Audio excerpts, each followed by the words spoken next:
Nous avons créé pour vous un nouvel outil afin de vous aider à inspirer, à aider les jeunes gens qui ont envie de trouver des nouveaux sentiers dans une vie différente dans l'agriculture. D'abord, vous devez essayer de réunir quelques valeurs, critères qui semblent importantes pour la recherche de nouvelles exploitations. Des valeurs comme respecter l'environnement, respecter les droits humains. D'autres critères comme la taille de l'exploitation, le type de personnes qui vivent sur l'exploitation. Est-ce que c'est une communauté, une famille, une personne seule? Un autre critère peut être aussi la certification bio de l'exploitation. Parce que certains agriculteurs préfèrent ne pas se certifier bio et rester indépendants vis-à-vis de ça. Après cette étape, vous pouvez commencer à organiser votre visite. Pour ça, vous devez essayer de voir où se trouvent les exploitations. Vous pouvez aller rencontrer ces agriculteurs, voir s'ils sont d'accord pour vous recevoir, voir si vous appréciez le lieu, si vous pensez que c'est un bon lieu pour accueillir vos élèves. Quand vous revenez de vos visites, vous pouvez créer, en troisième étape, une carte pour que visuellement, ce soit plus facile pour vos élèves de repérer selon les critères, selon les values et selon le lieu.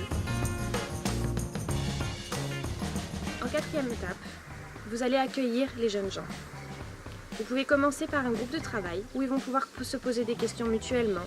Ils auront des doutes, ils auront des attentes, ils auront des questions. Vous pouvez faire quelques activités pour proposer cela. Ça sera le moment de les partager. Après ce partage, vous leur montrez votre carte et ils pourront choisir quelle ferme leur correspond mieux.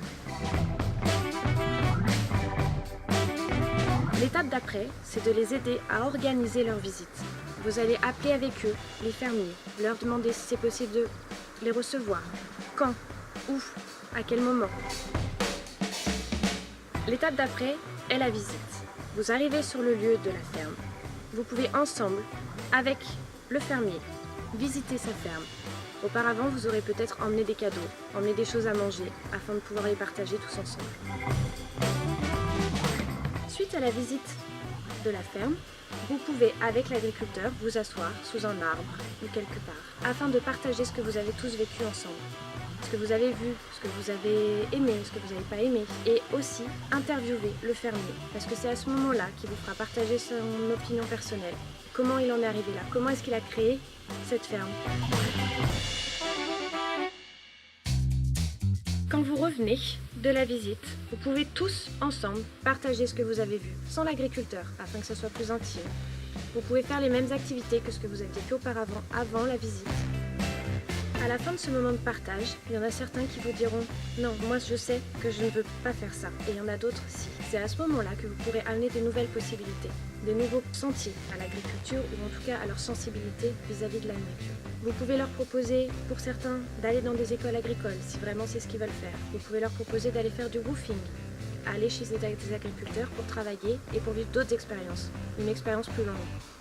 Vous pouvez aussi leur dire qu'il y a des projets de financement de l'État ou privés afin de les aider à monter leur ferme, monter leur exploitation. Faites-leur sentir qu'ils ne sont pas seuls. Faites-leur sentir qu'ils ont des aides,